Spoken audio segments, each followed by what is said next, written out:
L'amour fraternel, je vais t'expliquer ce soir. L'amour fraternel. Comment quelqu'un peut avoir 40 000 et il n'arrive pas à donner 500 pour le voir à son voisin? Et tu chantes les cantiques en disant que tu aimes Jésus. Non, non, non, non, non, non, non, non, non. Je te parle ce soir. L'amour fraternel. Quand tu aimes ton frère comme toi, tu ne peux pas le critiquer. Non, non, non, non, non, non, non. Arrêtez ce qu'on fait là. À Philadelphie, Dieu a remarqué une très grande qualité, l'amour fraternel. Ce n'est pas l'amour parental. Quand on dit fraternel, ça veut dire quelqu'un qui n'est même pas de ton ennemi, tu l'aimes. Quelqu'un qui n'est même pas de ta tribu, tu l'aimes. Quelqu'un qui n'est pas de ta nationalité, tu l'aimes. Mais tu es seulement en train d'aimer les gens de ta race et les gens de ton ennemi. Tu fais mal. Et quand tu t'assois, vous parlez dans votre ennemi en réseau, en ami, en wobé, en bébé. Et alors qu'il regarde, elle est frustrée. Tu parles en bébé, tu as vu ça là, non? Ça bouge, ça bouge, et puis elle ne comprend pas, vous l'insultez, vous la tuez, vous la ressuscitez. Tu l'as vu même dans une page quelque part, en train de parler, celle-là, je te dis, celle-là, je te dis, celle-là. Mais c'est parce que tu n'as pas l'amour dans ton cœur que tu la juges. Parce que l'amour a arrêté de juger, point. Quelqu'un qui a vraiment l'amour ne juge pas. Mais aujourd'hui, l'église juge tout. Pourquoi tu penses toujours à ce qui est mauvais et tu ne penses pas à ce qui est bien? Non, certainement, si elle n'a pas décroché, c'est qu'elle est tort. Pourquoi tu ne peux pas imaginer le positif de la personne? Pourquoi chaque fois qu'il y a une action, c'est parce que tu n'as pas d'amour dans ton cœur. Non, le pasteur m'a repris, non, il ne m'aime pas. Donc quand on te reprend, on ne t'aime pas. Tu ne sais même pas que c'est parce qu'il t'aime qu'il te reprend.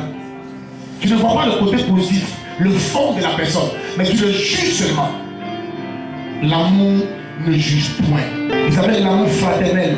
Tu regardes quelqu'un à l'église qui jeûne parce qu'il a faim. Pendant que tu souffres, tu ne sais pas qu'il y a d'autres qui souffrent. Et tu ne te préoccupes que de toi. Tout doit tourner autour de toi. Tu ne penses qu'à toi. Quand tu viens raconter le pasteur, c'est le jour où tu as problème. C'est pas juste. L'amour ne recherche pas son propre intérêt. Beaucoup sont à l'église, c'est pour leur propre intérêt. Le jour où ils ne verront plus l'intérêt, vous ne les verrez plus ici. Ce n'est pas de cet amour que Dieu parlait. Jésus a dit, cette maladie n'est pas la mort. Lazare est mort. Ses disciples n'ont pas dit tu es un faux prophète. Ils sont restés avec lui. Le véritable amour, on le pèse dans les moments difficiles. C'est là que tu regardes et tu connais tes vrais fils. Et c'est là que tu connais tes vraies filles. Combien sont ceux ici qui aiment vraiment leur prochain? Moi j'ai rencontré une dame dans le peuple. Mon fils connaît la dame, elle est assise comme ça. Il y a une dame qui a des pleurer à côté d'elle. Seigneur, tu as dit que tu allais me bénir. La dame l'a dit, tu pleures quoi maman? Et j'étais là.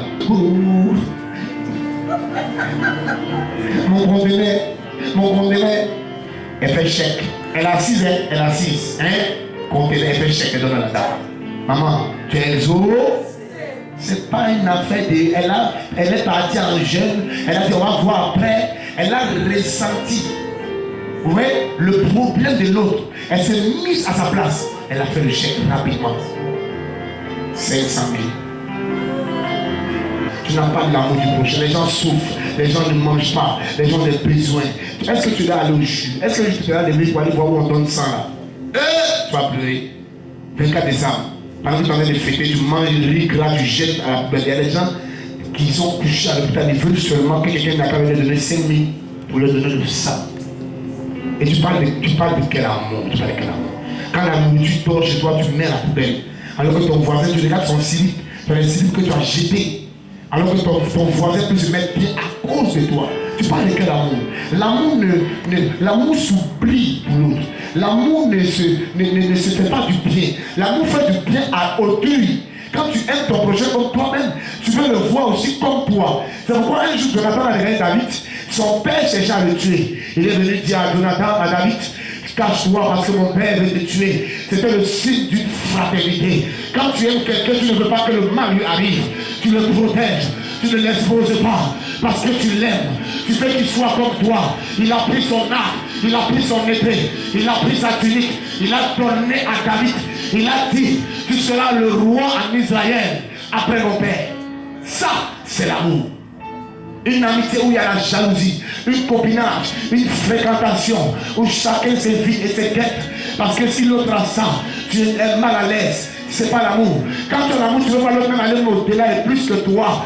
Quand je vois mon pasteur prêcher, ou quand je vois mon fils prêcher, je suis heureux. Et il fait va même dans les nations. Jésus n'avait pas de jalousie en lui. C'est pourquoi il a dit, après moi, vous ferez de plus grandes choses que moi. Quand quelqu'un a l'amour, il veut te voir plus que lui, habiter les grandes maisons, voyager, mais être heureux.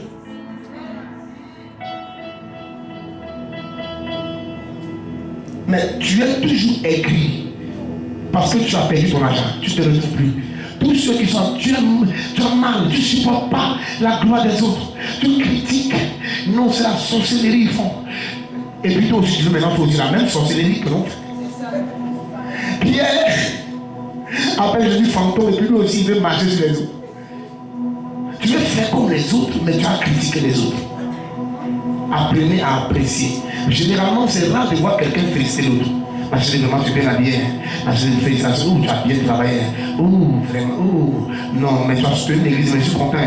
Elle a dit qu'elle va donner 1 million. La nuit même, elle va d'abord te voir dans son songe. Tu penses que c'est toi qui es seul là-bas? Merde. Tu penses que c'est toi qui es seul là-bas? Toi, tu vas dans le là-bas? Quand tu vas dire, c'est pas comme nous, on peut te lever. Mais lève-toi. Arrêtons. L'amour fraternel, c'est un amour, tu tiens compte de celui qui est en face de toi.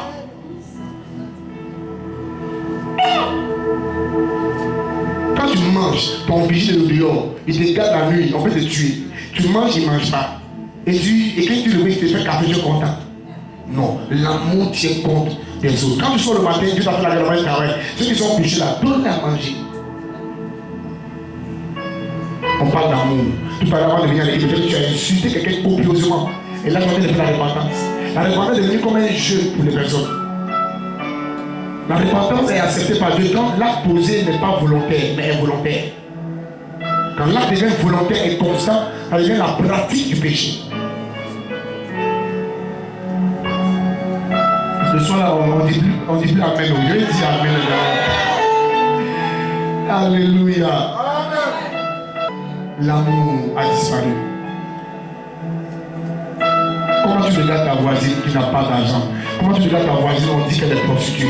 Comment tu regardes ta voisine, on dit qu'elle a, voilà ses défauts? Est-ce que tu peux aimer quelqu'un avec ses défauts? Difficile de voir des gens, on dit aimer les gens avec leurs défauts. Qui est né parfait sur la terre? Acceptez-vous les uns les autres, comme Jésus vous a accepté. Si Dieu devait regarder nos défauts, personne n'allait être réfléchi. Personne. On est sûr qu'on allait me donner 100 ans. 100 ans. Amen. Parce que nul n'est parfait. Mais Dieu nous a regardé comme Dieu nous a appelés pour nous transformer maintenant. Mais on se condamne, on ne s'aime pas. On se fait des atouts judaïques, de l'hypocrisie pleine, des tombeaux blanchis. On fait comme si on tourne la tête. Est-ce que tu la connais? Tu la connais? Oh. Tu la connais? C'est une sirène des eaux. Toi tu l'as vu. Mais tu as filmé et tu l'as détruit autour de ses copines. Les gens ne l'aiment plus. Parce que tu ne veux pas qu'elle ait de l'estime que toi. Quand les gens veulent prendre ta place, tu es obligé de les détruire. L'amour n'expose pas. Sans amour, on ne peut rien faire. Tu veux faire la volonté de Dieu et tu as ce cœur-là. Comment Jésus peut dire, je suis le rejeton de David? Comment un créateur peut être appelé le fils d'une créature? C'est parce que David avait les qualités divines. Il avait le cœur de Dieu. Comment quelqu'un peut se rendre aux funérailles de son ennemi? Et puis il pleure parce qu'il ne voulait pas ça. Combien parmi vous tuez ceux qui ne vous aiment pas? Combien parmi vous saccagez? Vous n'arrivez pas à prier pour le mal qu'on vous fait et demander à Dieu de le changer. De quel amour on raconte à l'église? Ton pasteur n'a qu'à faire une erreur ce soir. Tu vas l'achever pour le tuer. Tu ne vas même pas te rappeler de tous les années du service qu'il a fait pour toi. Et tu vas quitter son église. Tu vas dire, il n'y a pas de Dieu là-bas. Et quand il y avait Dieu, de quel amour on parle? Quand les gens ont tout l'argent et n'arrivent pas à se dévouer avec l'argent pour l'œuvre de Dieu et ils disent qu'ils aiment Dieu, Dieu sait que tu ne l'aimes pas Parce que la chose n'est pas visible, mais la chose est cachée. Dans ton secret, Dieu connaît l'état de ton cœur. C'est pourquoi la Bible dit protège ton cœur plus que toute autre chose. Le cœur est la partie géniale de l'homme. Ne laisse personne atteindre ton cœur. Tu veux faire du bien à une, deux, trois, les gens vont te manquer, les esprits sont ingrats. Tu veux t'enseigner seulement, ne compte pas sur l'homme. Demain, quelqu'un même à qui tu n'as pas fait du bien, il viendra te récompenser de tout ce que tu as fait pour les autres. Ne t'inquiète pas. De quel amour on parle? De quel amour on prêche? Tu vas payer des terrains, on va te doubler. Tu vas faire des choses qui ne vont pas s'accomplir. Parce que quand Dieu te regarde, il te dit, tu penses que tu es sage à tes propres yeux.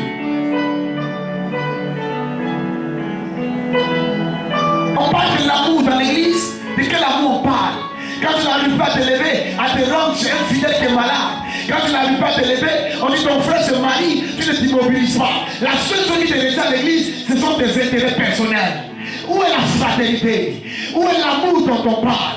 Où les gens vendaient les choses pour mettre au pied de l'église afin qu'on puisse distribuer aux démunis. Quand on parle de donner aux pauvres à l'église chaque 2 semaines, les gens ont déjà interprété et ils ne donnent jamais. Ils pensent qu'ils sont sages à leurs propres yeux. Qu'est-ce que tu as que tu n'as reçu de l'Éternel? Rien.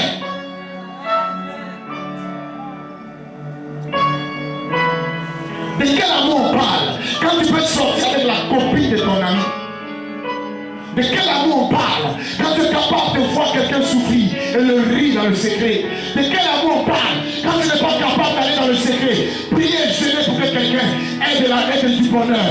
On dit sabre et c'est la porte du bonheur. Si tu es le reste dont Dieu parle, là où les gens sont en train de se moquer, tu ne te mettras pas avec eux.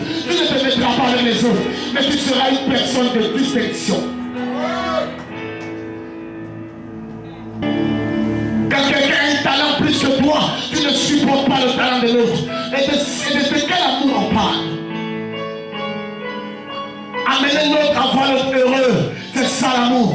Regardez quelqu'un et voir la personne dans la joie et réussir parce que tu contribues, c'est ça l'amour.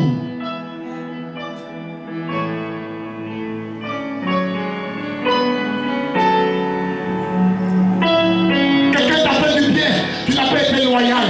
Tu te caches de la personne. Sois loyal envers ceux qui ont fait de toi ce que tu es aujourd'hui. Ça est une marque d'amour. Ça est une preuve que tu as rencontré Christ. Parce que nul ne rencontre Christ et ne reste la même chose. Quand on les rencontre, comme Paul sur Damas, quelque chose doit se passer. Quelque chose doit tomber. Quelque chose doit changer.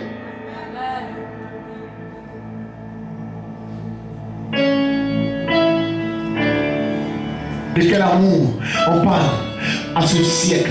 Regardez la vie des chrétiens. Regardez comment est-ce qu'on vit aujourd'hui. À personne on s'évite, on se méfie. À personne personne n'est prêt pour l'autre.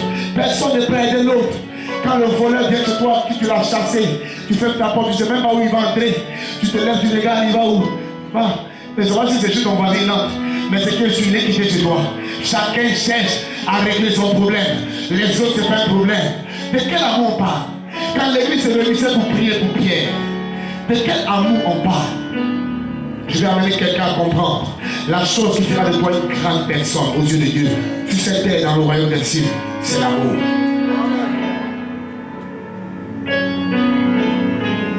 Les gens quittent les églises souvent parce qu'il n'y a pas de suivi.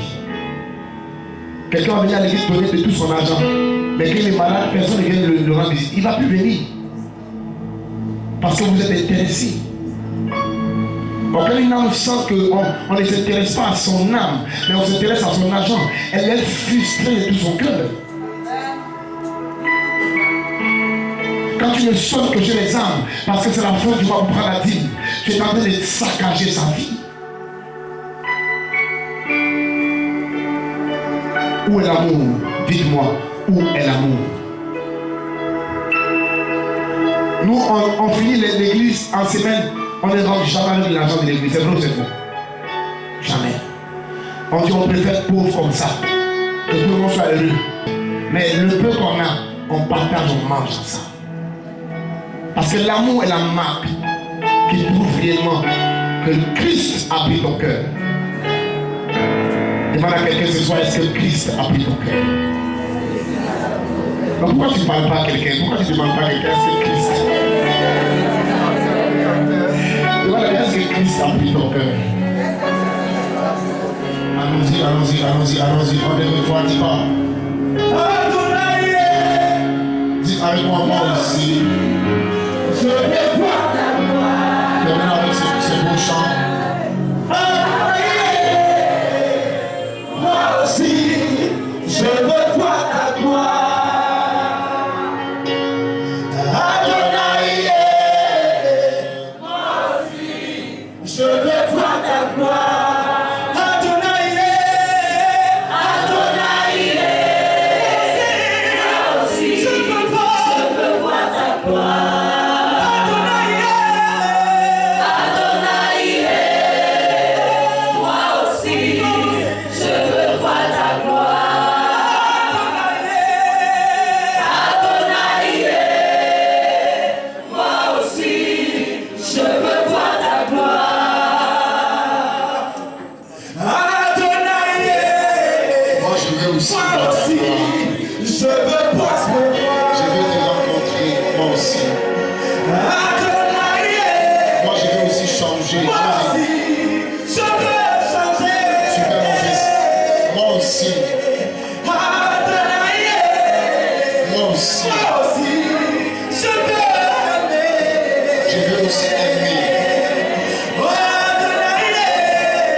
Seigneur, nous passons notre temps au temple, mais donne cette même dimension à tout ton peuple.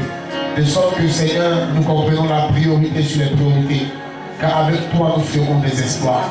Donne-nous, Éternel, d'aller encore plus loin. Je sais, Éternel, que nous ne faisons pas à la dimension que tu attends, mais donne-nous la force pour celui qui est faible, pour celui qui est fort. Donne-nous de monter encore dans l'amour, d'être une église véritable que tu recherches. Afin que lorsque tu viendras, que tu ne trouves en nous aucune reproche. Parce que je sais que tu es à la porte et l'heure est très avancée. Papa, amène quelqu'un ce soir à ne plus haïr son frère. Amène quelqu'un ce soir à bénir même son ennemi. Amène quelqu'un ce soir à accepter même son persécuteur. Donne-nous de vivre la vie que tu as vécue.